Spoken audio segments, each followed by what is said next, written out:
हाय। Good evening. आज 6 अक्टूबर 2025। आज की ट्रेड्स को देखते हैं अपने इंडिकेटर पर कैसे क्या रही और किस बेसिस पे अपने पास सिग्नल मिले। वैसे दिन बहुत अच्छा रहा। एक ही सिंगल ट्रेड मिली हमें निफ्टी बैंक निफ्टी सेंसेक्स पे। कोई मल्टीपल सिग्नल्स नहीं, कोई माथापच्ची करने की ज़रूरत नहीं, बहुत क्लियर कट सिग्नल्स थे। अगर मैं चार्ट देखूं, चार्ट में अपने पास कौन कौन से लेवल हैं, एक उसके बाद 5 मिनट पर ये है अपना 3 अक्टूबर को 10:45। यहीं से जो ट्रेड चल रही थी ना, सेम ट्रेड कंटिन्यू रही। 3 अक्टूबर 10:45। ये देखो, पता है सिस्टम की जो सबसे सही चीज़ है ना, वो यही है। आप जब भी एंट्री ले रहे होते हो ना, तब आपका जो एसएल है वो बहुत ही छोटा रहेगा। आपकी एंट्री बिल्कुल परफेक्ट रहती है। यही वजह है कि हम लोग काफ़ी टाइम ना टॉप बॉटम पकड़ रहे होते हैं। जैसे अगर मान लो आप इस जगह पर देखो, अब आपके पास और कौन सी जगह है। अगर मान लो मैं 15 मिनट पे भी देखता हूँ, तो 15 मिनट पे अपने पास ये एरिया है ना। ये लाइन हमने यहाँ पर से ड्रॉ की। अगर आप मतलब 15 मिनट का चार्ट भी देख के कर रहे होते ट्रेड, तो भी आप कहाँ पर ट्रेड लेते? 3 अक्टूबर को 9:30 पे ले लेते। ठीक है। 5 मिनट का चार्ट लेके देख रहे हो, देख के ट्रेड ले रहे हो, तो भी आप यहाँ पर ले रहे हो होते, है ना। और आप किसी भी समय पे देखोगे ना, तो आपका ये देखो, ये एक बॉटम मिलता, यहाँ पे फिर से हमने पकड़ी थी ट्रेड। ठीक है। पर हाँ, जब अभी ये आज की ट्रेड डिस्कस कर लेते हैं, फिर मैं इस वाली जगह पर ना कुछ इम्पोर्टेंट चीज़ है। इस जगह पर ना आपको ना हिंट मिल रही होगी कि रेंज बाउंड मार्केट कैसा रहता है। और जैसे ज़्यादातर लोगों के साथ दिक्कत क्या होती है, आपने यहाँ से ये वाली जो पूरी रैली उठाई होती ना, ये वाला एरिया, ये आपने पूरा मिस, जितना भी प्रॉफिट हुआ होता ना, उतना पूरा आपने केवल इस एरिया में ख़त्म कर दिया होता। ये जो ये जो यहाँ से लेके यहाँ तक का एरिया रहा ना, इतने एरिया में मैंने अपने पर्सनल एक्सपीरियंस से कह रहा हूँ, या जितने लोग जैसे मिलते हैं जानता हूँ मैं, ज़्यादातर लोग ट्रेंडिंग डे एक दिन में 2 गुना 3 गुना कमा लेते हैं। उसके बाद एक रेंज बाउंड दिन आएगा और पूरा साफ़ हो जाएगा। तो वीडियो के एंड में अपन एक बार ना इस वाली चीज़ पर डिस्कस कर लेंगे कि इसको कैसे पहचानते हैं कि दिन जो रहेगा वो रेंज बाउंड रहेगा। फ़िलहाल ट्रेड पे फोकस। तो अपने पास 3 अक्टूबर को 9:45 पे ये ट्रेड बन रही है। ट्रेड कहाँ से बन रही है? सेम अपने पास पुराना लेवल था 29 सितंबर का प्लॉट किया हुआ। ये ऑटोमेटिक प्लॉट हो जाता है इंडिकेटर पे। तो 9:45 वाला मतलब 29 सितंबर वाला जो ये वाली जो ये लाइन है, यहाँ से हमने प्लॉट किया। अपने 3 अक्टूबर को 10:45 पे ही अपने इस लाइन पे आया, ऊपर गया फिर नीचे आया। ठीक है। और सेम टाइम पे सबसे इम्पोर्टेंट चीज़ दूसरी जो हम देख रहे होते हैं, कॉल साइड हम लोगों को ये अपनी नीचे वाली जगह पे दिख रहा है। बैकग्राउंड भले ही यहाँ पर रेड है, पर हम अगर मान लो बाई कर रहे हैं तो हम बिल्कुल नीचे ही तो बाई कर रहे हैं ना, है ना।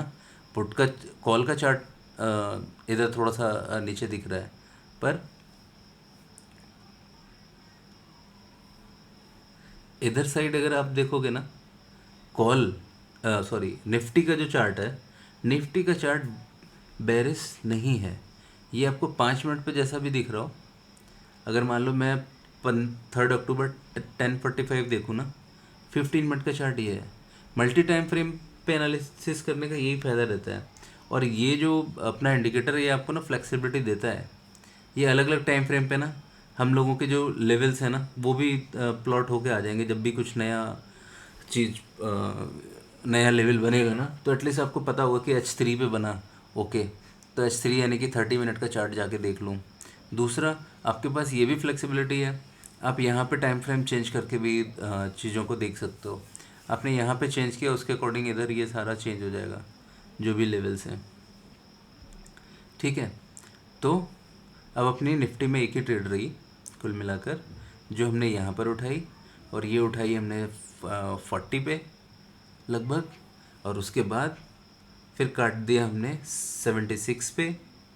फिर अपने पास सेकंड सिग्नल आ रहा है 6 अक्टूबर को 9:30 पे। ठीक है, क्या कैसे आ रहा है ये सारा अपन वैसे ही डिस्कस कर चुके हैं। अगर आप ये 9:30 वाला देखो, ये वाली जगह है अपने पास, ये लाइन पहले से प्लॉट है ना। ये हमने लेवल पे से देख के प्लॉट किया। ये देखो, ये रहा, ये ग्रीन वाली जो लाइन है ना, इस वाली जगह पे से। ठीक है, और नोटिस करना, ये ज़्यादातर अगर मार्केट को रिवर्स होना होगा या बाउंस करना होगा, तो वो ज़्यादातर इन्हीं वाली जगहों पे से करेगा। और सवानों की जो भी कैंडल होती है 9:15 वाली पहली, वो अगर गैप अप हो चाहे गैप डाउन हो, वो अगर मान लो major gap up gap down है ना, वो हमेशा किसी न किसी किसी टाइम फ्रेम, जो बड़ा वाला टाइम फ्रेम है उस पे जाकर, या 5 मिनट या 15 मिनट के टाइम फ्रेम पे जाकर वो वहीं पे जाके रुकता है। अब ये जो स्पाइक बनी होगी ना 9:15 पे, वो भी यही लेवल है। अब हम लोगों को चीज़ें अगर थोड़ी सी प्रैक्टिस हो ना, तो हम लोग निकाल सकते हैं। ठीक है, तो हमारे पास ये 9:30 पे प्राइस दिख रहा है या नहीं दिख रहा है, और थोड़ा सा बड़ा करूँ क्या, ये देखो, ये लाइन है, और अगर इसको देखने बैठोगे तो ये जो रेड वाली है सवानों की कैंडल, ये एग्जैक्ट अपने इसी वाली ब्लू वाली लाइन को टच किया है और फिर ऊपर के लिए निकला है। ट्रेंड पॉजिटिव है, तो अच्छा, तो इसके चलते हम लोग कॉल साइड ही रहेंगे। सिंपल, ट्रेड उठाई, यहाँ से एग्ज़िट, कहाँ पर एग्ज़िट, एग्जैक्ट टॉप पे, कितने बजे, 1:35। अब सवाल उठता है कि 1:35 कैसे पकड़ लिया। आज तो इतना सिंपल मार्केट था ना, कहीं कुछ दिमाग लगाने की ज़रूरत ही नहीं पड़ी। आपके पास ना मल्टीपल सिग्नल्स मिलेंगे जब भी टॉप बॉटम बनेगा। पुट साइड प्रॉपर वीकनेस, ठीक है। कॉल साइड इस वाली जगह पर क्या हो रहा है, कॉल का चार्ट लाइन से बहुत ऊपर निकल चुका है। ठीक है, ये ना आज इसमें एक दिक्कत आ रही है ट्रेडिंग व्यू ना, ये जब भी हम स्प्लिट वाले में देखते हैं ना, तो ये बीच की ना कैंडल पता नहीं ये शो नहीं कर रहा। अगर इसको ना वैसे देखो तो मैं दिखाता हूँ आपको, ये रहा निफ्टी का 24,900 की कॉल, ये ना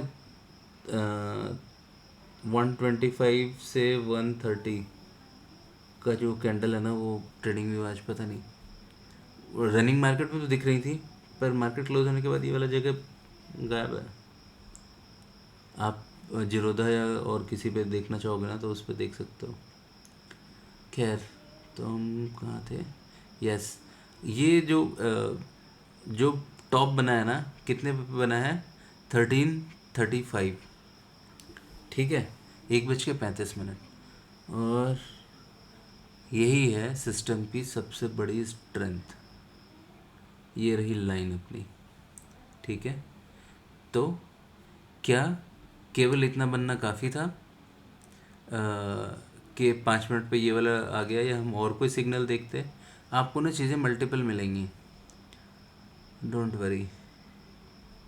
ये देखो, मल्टी टाइम फ्रेम ऑन किया, आपको यहाँ पे H4 दिख रहा है, H4 यानी कि 1 आवर टाइम फ्रेम पे भी लाइनें बन रही हैं, है ना। अगर ये नई लाइन नहीं बनी होती तो 1 आवर पे H4 यहाँ पर नहीं आता। और ये देखो, जो स्ट्रॉन्ग ट्रेंड होता है ना, वो भी पता चलता है ना, वो ऐसे पता चल जाता है। H1 पे हो आप, H2, H3, यानी कि कोई चीज़ स्टार्ट हुई 5 मिनट के टाइम फ्रेम से लेते हुए वो पूरे 1 आवर तक गई है। ठीक है। और ये जो L4 था ना वो भी लगभग इसी जगह पे था। तो मेरे हिसाब से अब यहाँ पे ना शायद ट्रेंड जो है वो थोड़ा सा रेस्ट करेगा, हद मार के। जो नेक्स्ट लेवल है कल के लिए मेरे ख्याल से 25,136 या 25,225, यही कुछ कल का रहेगा ऊपर का, इन दो में से कोई एक। लेकिन उसके बाद मार्केट को थोड़ा सा तो नीचे आना पड़ेगा, मतलब थोड़ा सा नीचे, मतलब वही जैसे कंटिन्यू चढ़ा है तो थोड़ा सा एक बार के लिए बाउंस करे नीचे की ओर। अच्छा, तो अच्छा हम ये बात कर रहे थे कि मल्टीपल सिग्नल्स अपने पास होते हैं। तो अपने पास H4 भी मिल गया। ठीक है। अगर मान लो मैं इसको भी नहीं यूज़ कर रहा हूँ, केवल यही देख रहा हूँ ना, तो अगर आप 1 आवर पे देखोगे ना तो आपको यहाँ पर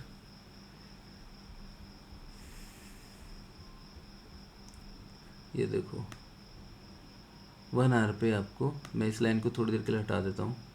ये जो 5 मिनट वाली हमने ड्रॉ की थी, ये देखो ये लाइन बनी है और ये ग्रीन वाली जो लाइन है वो आपको मुड़ती हुई दिख रही होगी। ठीक है। और ये कैंडल कौन सी है? 1:15 वाली, मतलब 1:15।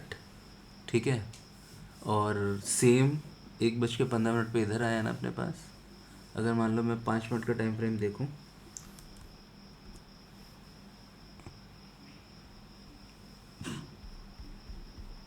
5 मिनट के टाइम फ्रेम पे अगर मैं देखूं तो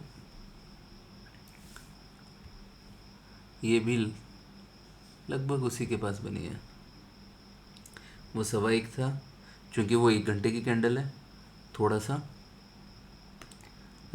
थोड़ी देर तक टिकेगी। ये 5 मिनट की कैंडल, ये उसके बीच में ही यहाँ पे हम लोगों को 5 मिनट पे मिल गया पहला सिग्नल। चूँकि बहुत स्ट्रॉन्ग अप ट्रेंड था, लेकिन अब लाइंस जो हैं वो नैरो होने लग गई, है ना। लाइंस नैरो होने लग गई, प्लस अपने पास और बड़े टाइम फ्रेम पे चीज़ें क्लोज होती दिख रही हैं। ठीक है। तो इस बेसिस पे जैसे ही ये वाला टारगेट टच हुआ है अपना 5 मिनट का, हम लोग यहाँ से एग्ज़िट कॉल से। पुट में तो आज कुछ भी देखने की ज़रूरत थी नहीं। सेम चीज़ अगर आप मान लो आप बैंक निफ्टी का भी देखोगे ना, लोगों बैंक निफ्टी का बाकी तो नहीं, केवल वो डबल वाले चार्ट में ना थोड़ा छोटा दिखता है। और बैंक निफ्टी को अगर मान लो मैं देखता हूँ, कल कहाँ पे थे, लगभग जून 56,100, है ना। कौन सा भी एक देख लेते हैं, राउंड फिगर वाला देखते हैं। बैंक निफ्टी ने तो कुछ मौका ही नहीं दिया पलट के देखने का। ठीक है। और ना लगभग लगभग सेम टाइम पे आपको ये देखो बैंक निफ्टी भी अपना टारगेट पूरा करता दिख रहा है, सेम उसी जगह पे, उसी टाइम पर जहाँ पर ये अपना ग्रीन वाला है ना, यहाँ से प्लॉट करते हैं। ये देख लो बैंक निफ्टी का भी उसी समय निकलने का हुआ। और अच्छा रुको, पहले सेंसेक्स को भी देख लेते हैं।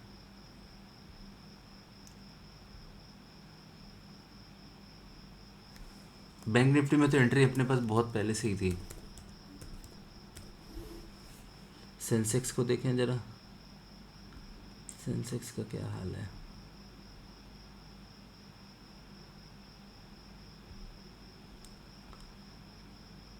अब अच्छा, एक दिक्कत और आती है अपने साथ। जो सेंसेक्स का चार्ट होता है ना, वो ना इस पे ट्रेडिंग व्यू पे अगर आप बीएससी का वो सब लेके रखते हो ना सब्सक्रिप्शन, अलग से कुछ चार्ज रहते हैं तो आपको चार्ट दिखता है। अदरवाइज़ ना निफ्टी देखकर ही मैं बैंक निफ्टी सॉरी सेंसेक्स पे ट्रेड हम लोग कर रहे होते हैं। तो लगभग एंट्री और एग्ज़िट जो होते हैं ना, वो ऑलमोस्ट सेम ही रहते हैं। तो 135 पे हम निफ्टी से निकले थे ना, सेंसेक्स का हाई जो है वो भी आपका 130 वाला ही है। ठीक है, उधर 930 पे एंट्री हुई थी निफ्टी में, सेम 930 पे एंट्री होती, 130 का माल 442। ठीक है, अपने कोई और स्ट्राइक प्राइस भी देखोगे थोड़ा बहुत ऊपर नीचे रहता है, पर हाँ मेन जो चीज़ अपने लिए इम्पोर्टेंट है सीखने के लिए, वो ये कि आपकी एंट्री और एग्ज़िट परफेक्ट हो पा रही है या नहीं हो पा रही है। आप जिस जगह एंटर करते हो वहाँ से स्टॉप लॉस आपके पास मिनिमम होता है या नहीं होता है। अब जैसे मान लो मैं यही वाली जगह देखूँ, पहली चीज़ तो अपन हमेशा ये कहते हैं कि ट्रेंड के अगेंस्ट नहीं लेना है, ठीक है। पर अगर मान लो कोई स्कैल्पिंग करता भी है, वो यहाँ से यहाँ तक का मूव लिया, उसके बाद यहाँ से वो सोचेगा कि ये यहाँ तक आएगा, ठीक है। पर अगर वो यहाँ पे ट्रेड लेता है, ठीक है, यहाँ पे अगर मान लो सेल कर देता है वो गलती से, तो अब इस जगह पे उसका एसएल कितना होगा? सबसे छोटा होगा। अगर वो इधर कहीं बीच में आके सेल करता, एसएल बहुत बड़ा होता।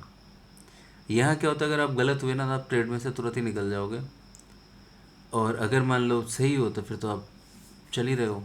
ट्रेंड देख के अगर आप कभी भी लेते हो तो आपके वैसे भी प्रोबेबिलिटी हाई हो जाती है। ठीक है, अब निफ्टी हो गया, बैंक निफ्टी हो गया, सेंसेक्स हो गया। अच्छा, एक चीज़ और जो मैं वीडियो के स्टार्टिंग में मैंने बोला था कि एंड में ना हम अपन डिस्कस करेंगे कि ऐसा क्या रहता है कि हम लोगों को आइडिया लग जाए कि निफ्टी या बैंक वो मार्केट जो है वो आज रेंज बाउंड रहेगा। ठीक है, चलो मैं बैंक निफ्टी के चार्ट पे आपको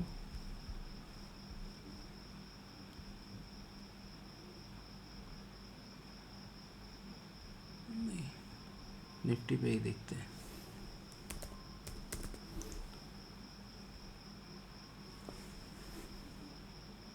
अच्छा, कल का दिन रेंज बाउंड था,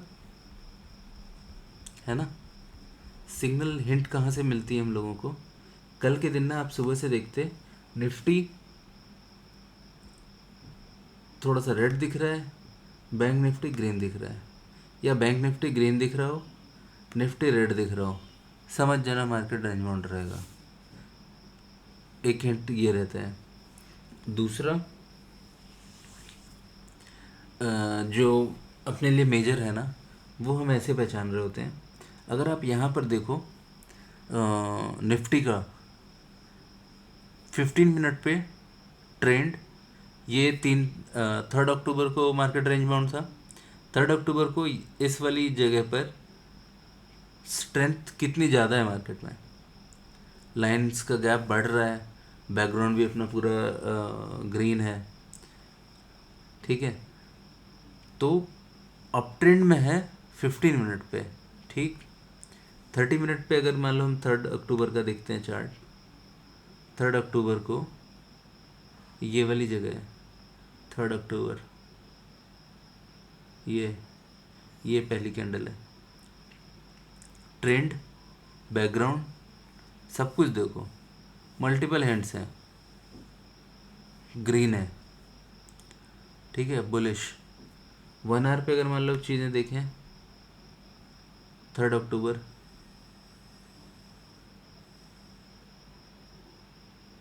ये पहली कैंडल है, लाइन से ऊपर कलर, लाइनों का कलर भी एवरेज लाइंस जो है अपनी ग्रीन कलर में है, बैकग्राउंड ग्रीन, और ट्रेंड जो है ये ऊपर की ओर दिख ही रहा है, ठीक है। वो बात अलग है कि यहाँ पे अपना 1 आवर का टारगेट हुआ, फिर एक बार के लिए वो नीचे, ये 15 मिनट वाली जगह है, ये जो 9:15 पे जो नीचे है ना लो जो बना है, ये 9:30 वाला लो है जहाँ पे हमने फिर एंट्री उठाई होगी। अच्छा, तो ये इस जगह पर भी एवरेज की लाइंस ग्रीन होना स्टार्ट हो रही है, मतलब ठीक है, थोड़ा सा हम इधर रेड में थे, तो रेड से ग्रीन की ओर जा रहे हैं। यहाँ पर भी हम हैं तो बुलिश ही, एवरेज की लाइन से तो ऊपर ही हैं। ठीक है, और बैकग्राउंड ग्रीन, बैकग्राउंड ग्रीन अभी नहीं हुआ है, पर जो एवरेज की लाइन का कलर है वो ग्रीन हो चुका है। लेकिन 5 मिनट पे अगर आप देखो, यानी कि जितने जो बड़े वाले टाइम फ्रेम है ना, 15 मिनट, 30 मिनट, 1 घंटा, जो अपने इस पे जो भी हम लोग रखते हैं MTF के लिए, 5, 15, 30, 1 घंटा, ये ना बड़े टाइम फ्रेम्स पे ग्रीन है।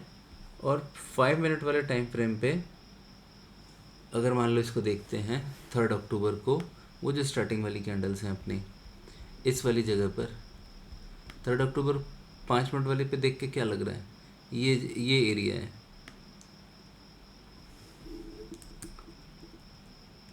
थोड़ा जूम कर देता हूँ।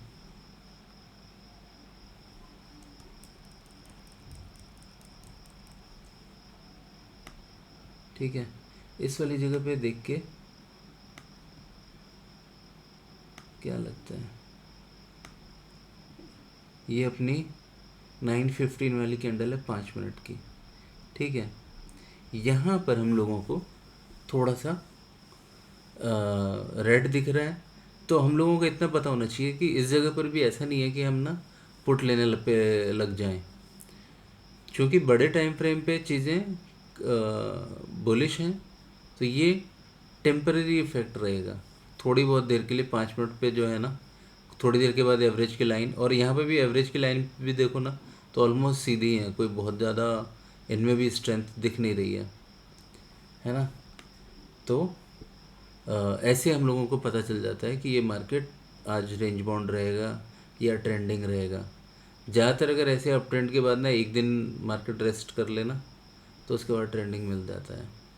अच्छा, लेकिन अब अगर मान लो मेरे को पता चल जाए कि मार्केट रेंज बाउंड है, तो रेंज बाउंड मार्केट को कैसे ट्रेड किया जाए वो भी देखते हैं। जिस जगह पे लोग सबसे ज़्यादा लॉस करते हैं ना, वो एरिया भी अगर आप सही से ट्रेडिंग करते हो ना, तो उस जगह पे भी अच्छा खासा बना सकते हो।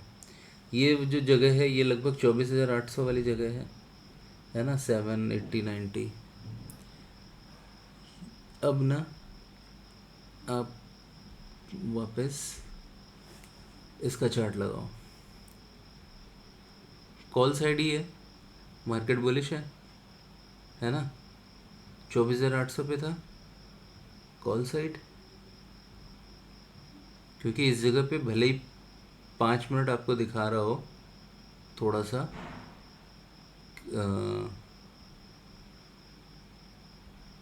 5 मिनट का चार्ट भले ही दिखा रहा हो इस जगह पर हल्का बेरिश, पर जो बड़ा टाइम फ्रेम है वो तो अपना बुलिश ही है ना।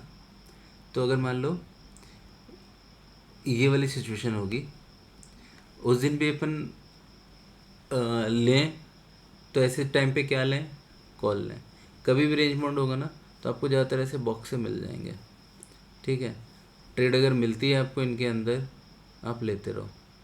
यहाँ पे उठाया 87, 117 पे फिर ने बेच दिया। 87 से 117 का गैप कितना हुआ, लगभग 30 पॉइंट। ठीक है, एक बार 30 पॉइंट इधर मिल गए, फिर दोबारा आपको यहाँ से लेके यहाँ तक 30 पॉइंट फिर मिल गए। इस लाइन तो अपनी 87 पे ही है ना। और यहाँ पे, यहाँ से फिर आपको एक बार थोड़ा सा नीचे मिला, और फिर वापस आप यहाँ पे लाइन पे ही गए। यहाँ पे नई लाइन बन गई और इस जगह पे नई लाइन बन गई। अब रेंज छोटी हो गई है, तो आपको ये भी समझ जाना चाहिए, जैसे जैसे ये रेंज छोटी हो गई, तो अब किसी एक तरफ ब्लास्ट आएगा। तो जैसे ही जितना नीचे मिल जाए वहाँ पे उठा लो, वरना वापस अगर आप क्लू देखने बैठोगे, आपको इस जगह पे फिर हिंट मिल जाएगी। 3 अक्टूबर को 2:15 बजे, 2 बजे के आसपास तो देखा ही होगा हमने भी, 2 बजे।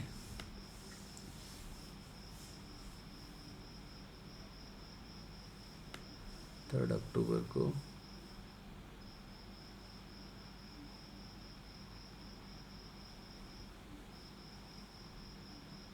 ये कौन सी जगह है? 24,805। यहाँ पर तो खैर हम लोगों को इसी जगह पर मिल चुका है, उस जगह तक भी नहीं।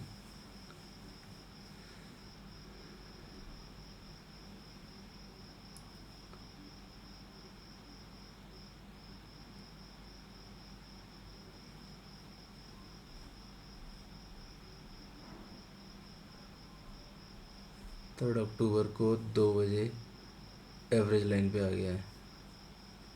मार्केट पूरे दिन ही ऑलमोस्ट रहा है, पर इस जगह पे एवरेज लाइन पे भी आ गया है। प्लस इस जगह पे एक और चीज़ हो रही है, जो एवरेजेस है ना, ये भी क्रॉस ओवर कर रहे हैं इस वाली जगह पे। तो यहाँ पर एक ये हिंट भी मिल रही है। और उसके अलावा 3 अक्टूबर को 2 बजे मल्टी टाइम फ्रेम पे कोई सपोर्ट मिला है क्या? नहीं, ये तो नहीं। अपने पास वही 2 हिंट है, ठीक है। पर मेन चीज़ ये है कि अगर मान लो रेंज बाउंड मार्केट भी हो, तो आपने यहाँ पे कितने पे खरीदा था?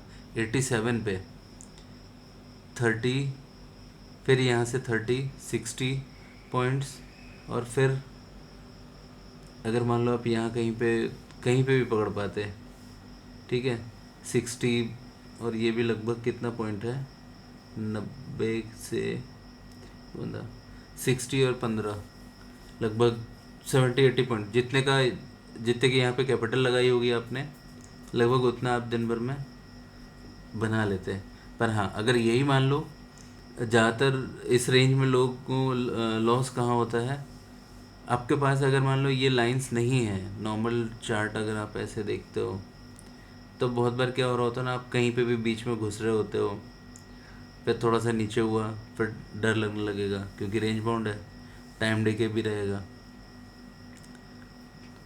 तो उस चक्कर में क्या होता है ना कि आपका एसल आसानी से हिट होता रहता है। और अगर आप इन लेवल्स पर ट्रेड करते हो, तो आपका एसल अगर मान लो हिट होता भी है ना, तो कितना होगा? इस जगह पे से तो आप खैर कॉल ही लोगे। यहाँ पे अगर मान लो मैंने इस जगह पे मान लो मैंने पुट उठाई भी होती या सेल कर दिया मान लो, तो फिर तो ये पूरा मिल ही गया, है ना। अगर मान लो मैंने इस जगह पे सौदा नहीं काटा, तो कोई बात नहीं, नेक्स्ट कैंडल पे अगर मान लो यहाँ पे भी मैं काट देता हूँ, तो भी मैं प्रॉफिट में रहूँगा। कुल मिला के इन जगहों पे आप जब भी ट्रेड करोगे ना, तो आपके एसएल बहुत छोटा रहेगा, और जो प्रॉफिट जो टारगेट रहेगा वो थोड़ा बड़ा रहेगा। कितना भी होगा तो आपको 1:2 से ऊपर ही का प्रॉफिट फैक्टर हमेशा मिलेगा, ठीक है। तो ये तो हमने आज की ट्रेड्स देख ली, और रेंज बाउंड मार्केट कैसे पहचान सकते हैं, प्लस रेंज बाउंड मार्केट में ना कोई एक स्ट्राइक प्राइस आपको ऐसी मिल जाएगी, और वो स्ट्राइक प्राइस ज़्यादातर वही होती है जिस जगह पे ना, जो मार्केट रेंज बाउंड वाला जो मार्केट होता है ना, वो जिस जगह पर हो, लगभग बार बार, या आप ऐसा भी कर सकते हो, पहली वाली कैंडल का जो हाफ निकाल लिया, आप उस जगह का जो भी स्ट्राइक प्राइस हो उसको ले लो, क्योंकि ना प्राइस बार बार उसी रेंज में घूम रहा होगा। जब वो बार बार उसी रेंज में घूमेगा, तो आपको यहाँ पे बार बार ऐसी वाली चीज़ मिलती रहेगी, ठीक है। चलो, थैंक यू। और अगर किसी को इंडिकेटर चाहिए हो, तो वो अब कमेंट्स में मेंशन कर सकता है, और या तो फिर aryatradinglab@gmail.com इस पे मेल कर सकते हो आप लोग, फिर हमारी टीम आपसे कांटेक्ट कर लेगी। तो यही है, थैंक यू।